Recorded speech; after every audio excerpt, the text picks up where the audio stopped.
भगवान राम की प्राण प्रतिष्ठा की तारीख नजदीक आ रही है। इस पावन और पुण्य तिथि का इंतजार समस्त सनातनी 500 वर्षों से कर रहे हैं, लेकिन कुछ लोग हैं जो कलेश डालने का काम कर रहे हैं।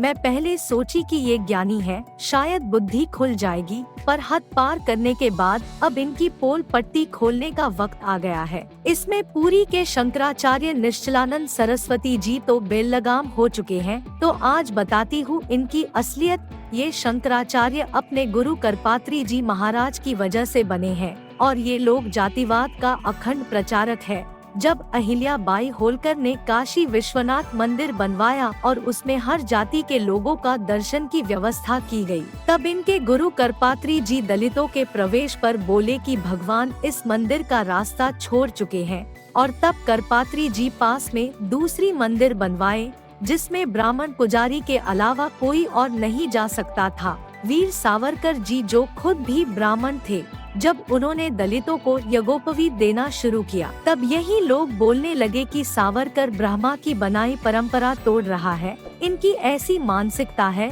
कि इंसान को जाति के आधार पर मर्यादा देते हैं। इससे बड़ा पाप तो कुछ हो ही नहीं सकता। इसी राम मंदिर के लिए सुप्रीम कोर्ट में जब सुनवाई चल रही थी, तब कहा गया कि हिंदुओं ने 73 बार राम जन्मभूमि के लिए संघर्ष किया है, जिसमें हजारों हिंदुओं की जाने गई। ये बात लिखित रिकॉर्ड में है, पर इन बातों पर क्या कभी किसी शंकराचार्य का मुंह खुला? 1990 में जब मुलायम सिंह यादव के आदेश पर हिंदुओं के ऊपर गोलियां चली और लाशें सरयू नदी में फेंक दी गई, तब क्या किसी शंकराचार्य ने मुंह खोला हो? अब ये निश्चलानंद सरस्वती जी बोल रहे हैं। मोदी जी और योगी जी अयोध्या में मुस्लिम को बसा रहे हैं, वह मस्जिद बनवा रहे। तो बताती हूँ कि अगर ये इन मामलों पे चुप रहते तो ज्यादा आदर रहता, लेकिन अब बड़बोलेपन का हद पार कर रहे हैं।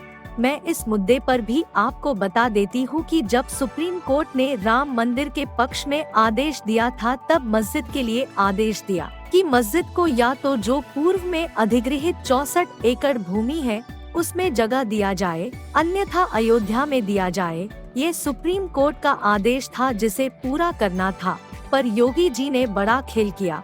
जब मंदिर से 25 किलोमीटर दूर जो फैजाबाद जिला था, उसका नाम बदलकर अयोध्या कर दिया, और फिर वहां हाईवे के भीतर जहां पहले से छोटी मस्जिद बनी हुई थी, वही 5 एकड़ भी अलॉट कर दिया। तो अगर इन शंकराचार्य को इन बातों का ज्ञान होता तो ऐसा बड़बोलापन नहीं करते। एक और शंकराचार्य है, उनका नाम नहीं लेती हूँ, जो बोल रहे हैं कि रामानंद जो संप्रदाय है उसका अगर ये मंदिर है तो चंपत राय वहाँ पर क्यों है, वहाँ पर और दूसरे लोग क्यों हैं? तो बता देती हूँ कि ये भी सुप्रीम कोर्ट के बयान में लिखा गया था, और कमेटी में धीरेन्द्र दास जी और पूज्य गोपाल दास जी है, और जो चंपत राय पर सवाल उठा रहे हैं उनके बारे में एक सीक्रेट बता देती हूँ। जब 1992 में मस्जिद तोड़ी गई थी, तब जो वानर सेना थी वो इन्हीं चंपत राय की थी। तो इनको थोड़ी ज्ञान की जरूरत है, या फिर ये लोग खुद को छोड़कर और संप्रदाय के साधु को पूजनीय मानते ही नहीं है। वैसे भी 500 वर्षों के आंदोलन में कभी इन 4 शंकराचार्य या पीठों का कोई योगदान नहीं रहा। एक बयान तक राम लला के पक्ष में नहीं आया। राम जन्मभूमि आंदोलन सनातनी के जन जन की लड़ाई थी। इसके लिए हर एक सनातनी ने योगदान दिया है, हर वर्ण के, हर जाति के। और कोर्ट में रामानंदी संप्रदाय और नाथ परंपरा जिससे योगी महाराज आते हैं, उन लोगों ने अगुवाई किया है।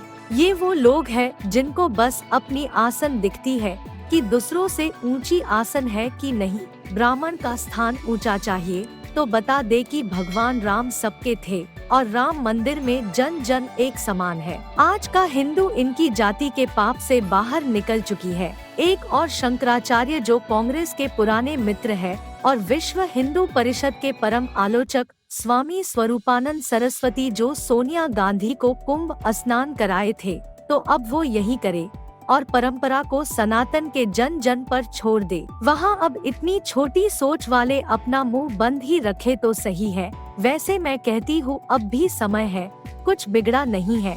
भगवान जन जन के हैं, और ये महान कार्यक्रम जन जन को गौरवान्वित कर रहा है। जो पूरे देश में नव ऊर्जा का प्रसार कर रहा है, उसमें ये विघ्न ना डाले। क्योंकि हिंदू धर्म में किसी साधु की आंख मूंद कर मानने की परंपरा नहीं है। यहाँ जानने की परंपरा है, यहाँ तर्कशीलता होती है, यहाँ सब प्रत्यक्ष प्रमाण पर ही आधारित होगा।